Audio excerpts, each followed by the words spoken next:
studio dahil naman ang isa sa mga bisita natin today ay ito naman, isang very iconic beauty queen ng Pinas. Naku, siya ay walang iba kung hindi ang Miss International 1979 na si Miss Melanie Marquez!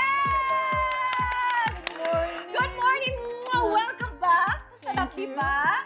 At syempre, maraming magaganap today kasi may makikilala na naman tayong dalawang Beauty and the Beshi tandems at isa ka sa uupong judges, Miss Melanie. Pero bago tayo magsimula, ipagluto naman muna natin sila. Okay. Mag-share tayo ng isang masarap na recipe. Ito po ay ang napakadaling chicken asado. So, kakailanganin natin syempre ng manok. Tapos, Toyo. maglalagay tayo ng toyo. At, syempre, Kalamansi. ibababad natin to for siguro mga 30 minutes. Eto na. So, Miss Melanie, habang minamarinate natin ito, magigisa na tayo. Okay. So, unahin natin ang sibuyas. Tapos, babawang natin para sabay sila. Tama. Pagkatapos niyan, ilalagay na natin yung manok. Mas okay kasi pag may buto, diba, Miss Melanie? Yes, Kasi mas malasa siya. Correct. Tapos, lagyan natin ng konti. Lagyan natin ng konti Yes. nito. Okay, after that, ilagay na natin Tomato ang tomato paste. Yes. Miss Melanie, okay lang ba? Ayan, Ilagay oh. ko na yung Lagay ating mo. dried basil. Yes. And then, ilagay na rin natin yung ating brown sugar. Yes. At maglalagay tayo ng dahon ng laurel. Yes. Lagay na rin natin yung patis. Maglagay na tayo ng patis. Pepper, Pepper, yes. salt, wana. Kasi nagpatis na tayo o Oo. konti. O Pwede konti. Pwedeng konti. Kasi konti lang naman yung patis eh. At syempre, maglalagay tayo ng tubig. Yan. Oops.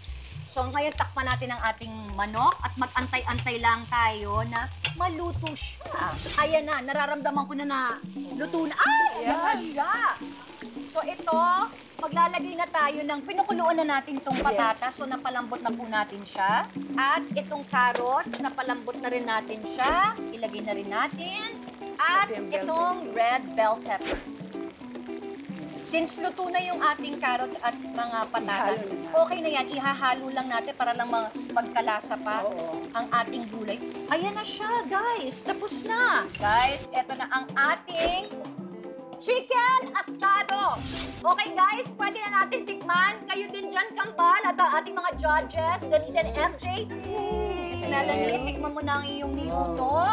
Ang sarap, Miss Mina, pwede siya sa tinapay. Actually, Oo, tama. eto na nga, Miss Melanie, aligat. Punta tayo dito. Bilang isa ka sa ating judges, so kailangan nandito ka sa table. Okay, please sit down, Miss Melanie. Okay. At eto na nga, dahil syempre, pinakain ka namin, meron kaming sorpresa para sa'yo. Eto na nga, at bilang nakaupo ka na nga, sa pinakamainit na upuan dito sa Sarap, di ba, Miss Melanie? Ay, diretso na tayo. Huwag na tayo magpaligoy-ligoy pa. Wow! Dahil meron kaming isang katanungan, hindi naman intriga, pero some kind of a question lang. Siyempre, handa ka na ba dito sa aming Trip to the Hot Seats?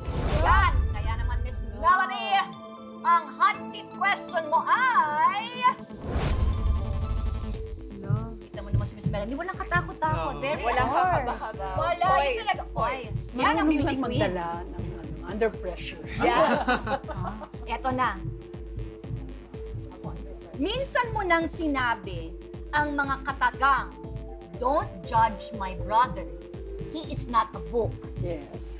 Para sa'yo, ano ang pinakamasakit na pang-judge sa pagtatao mo na narinig mo mula sa iba? Ay.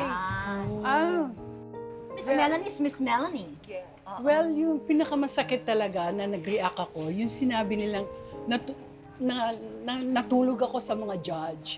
Well, kaya ako nanalo ng Miss International. Well, in fact, mga judges, mga conservative old ladies.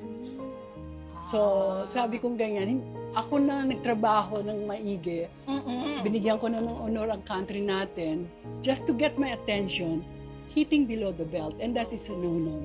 Masakit nga naman yun, diba? Pinaghirapan mo yung title na yun, Exactly. nagdala ka ng karangalan sa Pilipinas, Tama. tapos yung pa sinabi. Yes.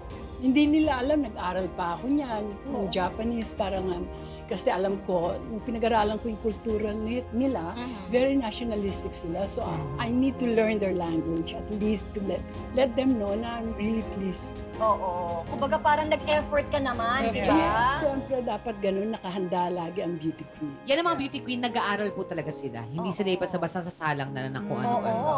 So yun pala ang pinakamasakit na ano. Yes, paratangin ka na hindi totoo. Oo. That's bad. Oo. Okay, yun Wow. lang. Thank you so much, Miss Melanie Marquez. Thank you. It looks like we're all set. Guys, handa na ba kayo? Ay, Wow! Eto na, kapit na. Dahil after the break, ipapakilala na natin ang ating dalawang Beauty and the Beshi tandem. yes, rampahan na sa pagbabalik ng Sarap Diba?